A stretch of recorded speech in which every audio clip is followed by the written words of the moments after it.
Welcome to this episode of Journals and Sense. I'm Linda McGowan, and this podcast is all about improving small businesses one problem at a time.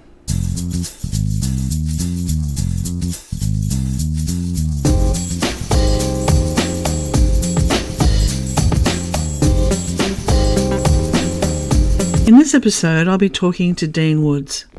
For those who follow professional cycling, you may recall that Dean has won a number of medals at the 3 Olympic Games he's competed in. Post-cycling, Dean has been involved in a number of small businesses, and today he'll be sharing some of his insights gained from his involvement in both. Welcome, Dean. Thank you, Linda. Great to be here. Well, I'm very excited about today's topic, motivation in small business. And I know it's something that you're very passionate about, Dean.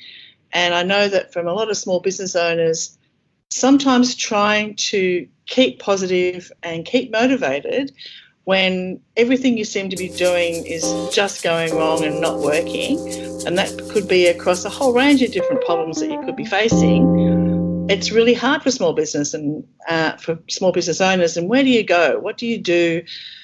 And how do you get help? How do you keep being positive, Dean, when sometimes everything is a bit overwhelming? Look, Linda, very, very good question. And, many people have different views to try and get the same outcome. But if I draw on my own previous experience through business and through elite sport, you learn very quickly that you've got to be an internal optimist, really. You have to really keep in the back of your mind that things will go wrong. That is a given. It's really just how you overcome and how you deal with those challenges, and that's what I always say to myself. It's always a challenge. It's only a test, and you do what you can to try and win that test.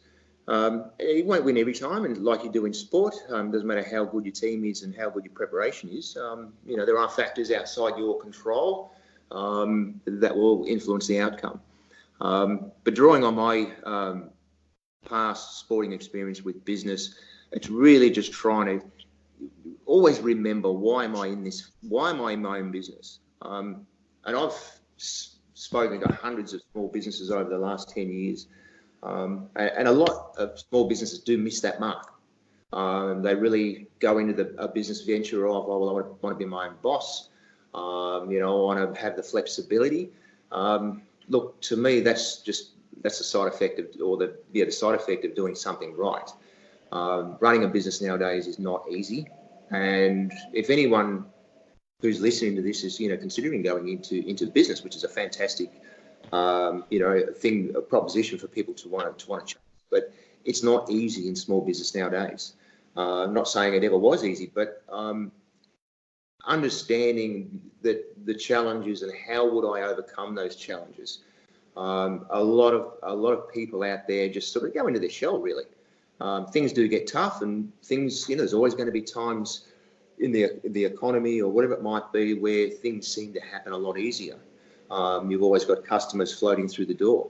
I've always thought, well, when it becomes a bit too easy, I'm always thinking, well, hang on, is someone trying to set me up? Because I know that the good times never last, like the bad times don't. But it's really how you frame yourself up, how you motivate yourself, and really the real key motivator is desire. If you really want the business to succeed, you do everything that within your power, of course, to be able to give it the best chance of succeeding. If the business doesn't succeed and you've done everything, well, what else can you do? You can't change factors that it's impossible to try and change. But you also have to be honest with yourself, Linda. You've got to be really honest with yourself and saying, look, have I done everything that I could to make this work? Have I done everything to try and overcome this issue? Is there someone in my network of people that may be able to help me, may be able to guide me or advise me? And some of my successes have been a really bizarre chain of events. It's been a meeting of somebody, a handshake with somebody else who knew someone who put me in contact with a fifth and sixth person, that all of a sudden you've got someone there who can give you the advice and give you the direction that might have even been through a very similar experience in recent times. So, until you ask, you're never going to get. but never be afraid to ask. It's a big problem, especially in regional Australia. A lot of small businesses, it's a real ego, and I say this respectfully, but it is an ego type scenario. There's people in their small communities, they've, family businesses for a number of years, they're mixed up with local sporting clubs, and they don't want to be seen to have failed in something that may have been a family business that has been trading for generations. It's really, if there is an issue and there is pressures, you need to get onto them as soon as possible. And it's purely because that it's not going to go away. And that's what I'm always trying to, with myself, of how I've gone through sport, because really there is a very close correlation between sport, high performance in sport, and just the average mum and dad type business. Some people would think, it's totally different scenario. It's actually not.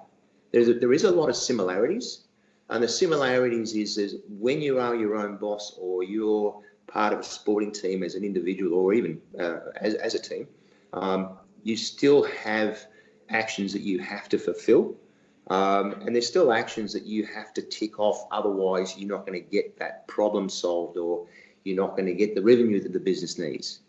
So it's not to make it complex. It's not about a complexity. There's enough complexities in business as it is. But it's really just trying to think of yourself. It's a real psychological aspect of running business or being in sport. It's no different. You have to talk to yourself. You have to talk to yourself through it. You have to put the ego aside. You have to put the pride aside. They're what I've found in business, they're two very expensive words that, people want to get on their high horse and think they can do it themselves. That's the biggest mistake they'll ever make. The old problems. Sorry. I think you've got really some very interesting points that you've made there to sort of expand upon a bit. And one of your opening phrases, the eternal optimist.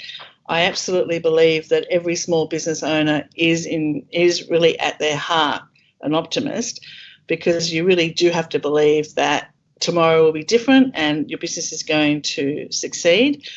But a couple of the points that you raised about the desire to really achieve your goal in your business, very similar to the goal in sport.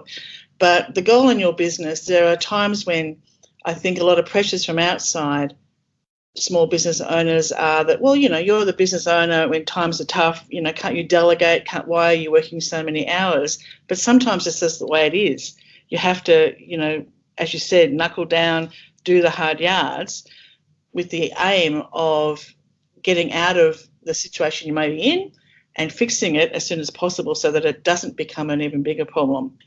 And that pressure that you said to get on as soon as possible, I think that's very true, whether it be debt recovery or cash flow or growing your business or staff issues or resolving a problem with customers, whatever your business is facing, not letting it get too out of hand.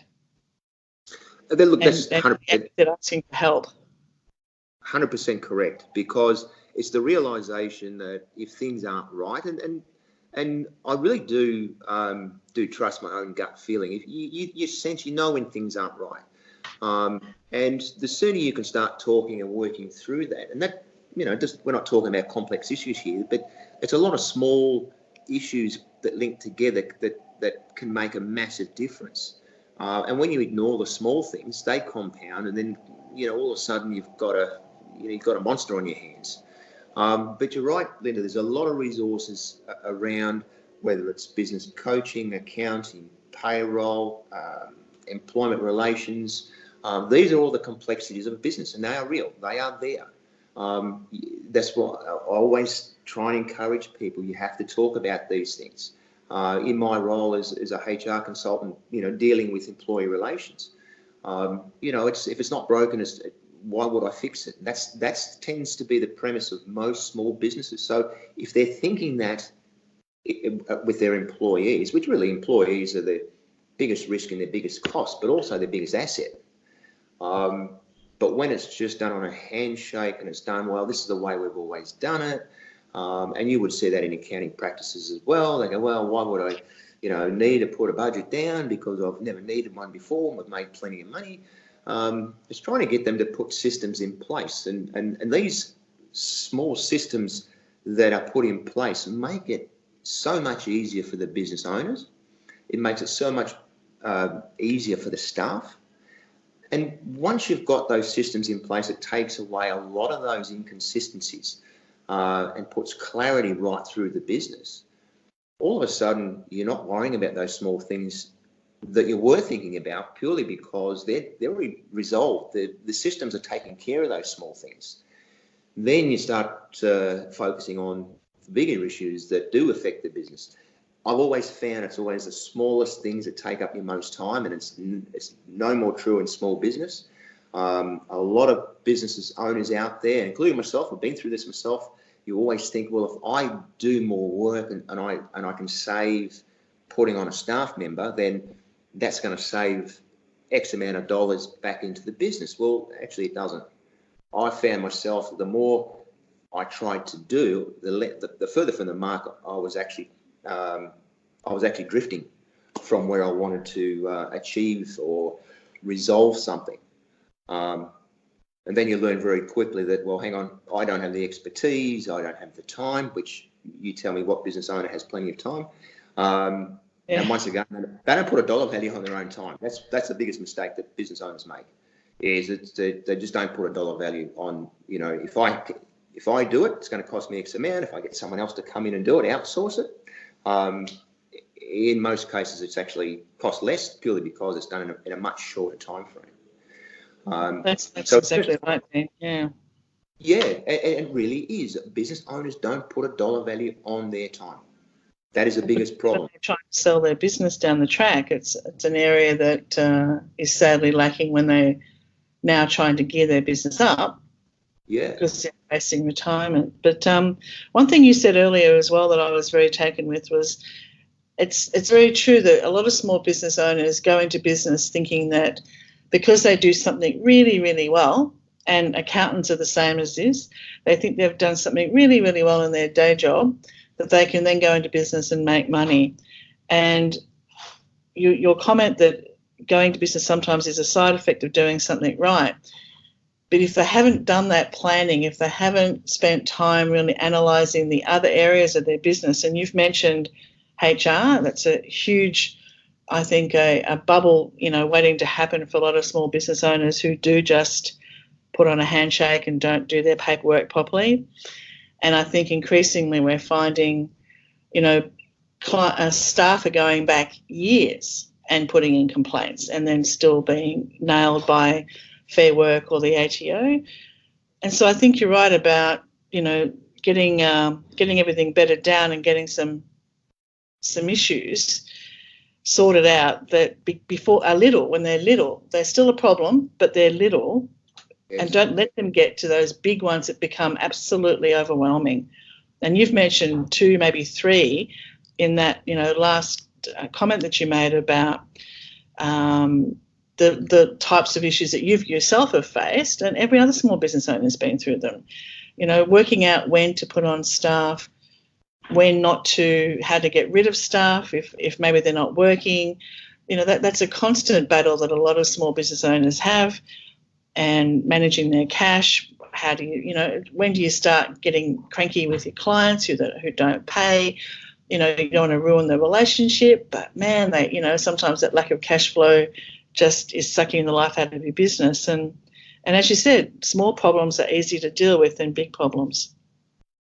100%, Linda. And once again, the real premise of that is being proactive. It's, as I said before, it's not easy running a small business nowadays. One comment I get constantly, especially when I'm talking to business owners around employee relations and the importance of having, good sound contracts that reflect, how you're engaging that staff or that worker. You've got your policy handbook, which is really just the rules of the business. And I say to business owners all the time, especially when there is an issue with an employee and they don't want to do what they only want to do what they want to do because it's not in their job description. Well, most business owners will look at you and go, oh, yeah, but they know what to do. you know. So you've got to sort of, I always try and strip it back to the bare minimum and say, well, let's play devil's advocate. Your staff, your workers, they're not mind readers. If they're not doing what you want them to do and how you want them to do it, if you don't have it written down, if they can't understand that, you're not going to get any consistency and clarity. That's only going to breed more problems, because what it does, it puts that straight back on the business owner, and it becomes a bit of a butting heads of, well, what are you going to do? Are you going to, you're going to sack me? Well, I've got fair work on my side. Then the next step is that the business owners go, well, the government aren't there for small business. Well, that's what happens in the end when they get frustrated. And frustration is really only born from not having a system in place that really makes it nice and clear for everybody. So everybody knows, whether it's the worker, whether it's the employer, they know exactly who's accountable. And when something does go wrong, guess what takes care of the problem? It's the document that's been signed and agreed to by both parties. And really, the biggest problem I see when there's an employee that's not doing what they're supposed to be doing, they're not productive, they're costing the business money, whether it's through neglect or just not even doing half their job, it's really because I throw it back into the business owner and say, well, what do you have in place that tells them that's their obligation and what's the consequence? It's very simple. Yeah. Once you put it in place. But if, once again, the idea that if it's not broken, then why should I fix it? So unfortunately, there is a good portion, I won't say a large portion, but there is a good portion of businesses out there that don't need to be taken to task by the Fair Work Commission. But it's probably just a bit of ignorance that leads them down that track, unfortunately. Oh, and it's a bit overwhelming. The rules keep changing, and all you hear on the news are horror stories of employers going for, many hundreds of thousands of dollars, and it's a little bit overwhelming when you think that you tried to do everything right, and possibly, your employee, an old employee, could surface in a few years. It's a little bit scary. One of the things, Dean, that I find when I get a little bit overwhelmed in my business is I need to step away from my business. I need to have a complete break from it for a few days, like that would be normally called a weekend. But for a lot of the time, because I live close to my business, I work in my business, long hours. It's a large part of who I am. But really the only time I can ever put some distance between me is to almost go into state for a day. And look at my business from a distance. So that's how I sometimes separate myself when I'm feeling a bit overwhelmed, is to get away from it, do something else, clear my head, and then make a list away from here of the things that I have to do and make a priority, and then come back in all charged up. What do you do when you've been in your business and you found yourself at times needing a bit of motivation? What's a way that you've managed to sort of re-engineer you a little bit? Linda, first and foremost, it's really about trying to centre yourself. And I know a lot of people may hear that terminology, but to me, what does centering myself mean? Well, what it means is taking yourself out of that environment and trying to think through the problem logically. Think through, not in an emotional sense, but bring it back to a business sense or a business decision. Because a lot of people will say, well, they're great workers, or these people are fantastic and they're friends of the family. But the question is, are they detrimental to the success of the business? Are they doing or contributing to the success of the business? Not as a business owner, but just as a minimum, to a minimum level as an employee. And I say to people every time, if they're costing the business money, you need to remove them. First and foremost, that's the first step, of course. If you've done everything that you've tried to get them up to speed and it hasn't worked. So when you start making business decisions, not emotional decisions, you tend to, and what I find is I tend to sort of think a little bit more with a lot more clarity. And the clarity is really important, because clarity, or being emotionally stable, is a word that I use extensively. Now, that doesn't mean that I'm 2 steps out of the nut house or anything like that. It's got nothing to do with that. But being emotionally stable means that you're going to go through a few stages. There's going to be a bit of anger. There's going to be a bit of, I don't know, a bit of angst about a certain situation. And as soon as you start thinking about those things, you think about worst case scenarios. Oh, the business is going to crash and burn and everything else. This tends to happen a fair bit. I've never got myself into that situation because it's about thinking through things logically. Can I fix this situation? Can I fix it myself? Do I have the skills? If I don't have the skills, who do I need to bring in or talk to, even if it's just a, off the cuff conversation, and try and get more information or more direction? By doing that and putting it in a bit of a process, you start ticking the boxes of saying, well, I haven't achieved anything yet, but I'm actually working away at the problem. Then when you see that you're starting to find headway and you still haven't resolved the problem, but you still feel better within yourself, look, I can see that there might be a way out. That's when the paradigm changes. That's when everything swings slightly to go, well, I can actually see that it's not as bad as I first thought.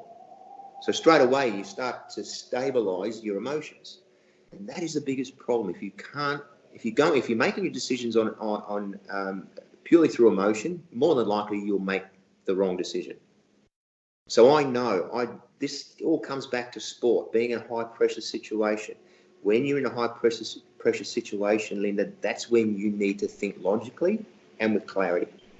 Otherwise, things do fall down, and that's generally the difference between, if I take it back to sport, you get two teams or two individuals going head to head, and one team could be totally dominating for the whole season. But when it comes to this, we see this in grand final day all the time, is all of a sudden you've got one team that will put it all together, irrespective of how they've performed during the year, but everything just clicks because they see that we've got nothing to lose, but they're starting to think a little bit more logically in the environment they're in. Whereas you've got the team that's been U-Butte all year and they get their form's still very good, but they just lose a little bit of concentration. Not saying that they're going to win that particular game very easily, but it just takes a little bit of pressure off them. Then all of a sudden, the doors open just a little bit for this other team to come in, and it happens more times than not where the underdog will win.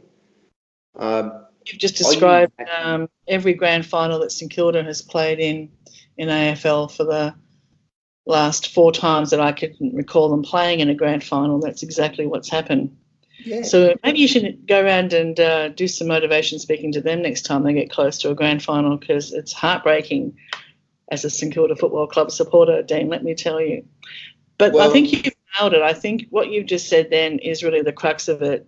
Being able to centre yourself and become emotionally stable gives you that clarity, as you said, to start making the decisions that will help you in your small business, because you are taking away that emotional, whatever the negativity is around that emotion, I'm a failing, why can't this work, or whatever, and not letting a problem get too big too quickly before you start addressing it. And I think that is a brilliant way of summing it up. I think, Dean, to centre yourself and to get emotionally stable about an issue means that you do have the peace of mind to then find a way forward and solve that problem. Absolutely. And even to a point, Linda, that I talk to myself a lot. Not that I don't have any friends, but I talk, because you're always, in sport, in business, our biggest competitor is always going to be ourselves. That is always the biggest issue that we try and overcome, because you're always looking for an excuse as, my business is not going well because there's 2 new national franchises that have opened up around the corner, or, there's always another reason. It's not the individual. And that's where I've found, if I can bring it back to the centre myself and say, rightio, let's even just write down on a bit of paper. Let's just see what we can work forward with and what we can't work forward with, because there's no point in worrying about something if it's totally out of your hands and cash flows down and the banks are going to wind you up. Well, there's only limited things you can do there, and it's probably way too late. But it's certainly making sure that you're just thinking, and I call it this. It's a difference between internal arrogance and external arrogance. Now, if we take a few tennis players, they've probably got a lot, maybe too much of external arrogance. This is who I am. This is what I'm doing. Everyone else is wrong. I've got more than that in bucket loads, but internally. You won't hear me say anything about it. You won't hear me complain about it. But I'm the one talking to me about get off your backside and fix it. Get off your backside and talk to somebody. Keep going until you can't do any more. And if things don't change, at least you can say, well, there was no more that I can do. And it goes 360, Linda. It just gets back to those early days of sport, what I was exposed to. It's the same strategies and tools that I learned back then as a young kid that I'm still using right till today and will keep using. Well, thank you very much for that, Dean. I think that's been, I know I've learned a lot out of it, and I love those phrases. I think every small business owner who listens to this will gain some insight onto what they can do for when they're feeling a little bit overwhelmed and lacking a little bit of internal motivation to solve through or push through a problem. But I think that's been fantastic, Dean. Thank you so much, and we'll be in touch. You're welcome, Linda. It's a pleasure. Thanks, Dean. Bye. Thank you. Bye-bye. Well, that's it for this episode of Journals and Sense. I'd love to hear from you, so please leave a comment and I'll get back to you as soon as I can. For more information and updates, please subscribe, and we'll see you next time. Thanks for listening.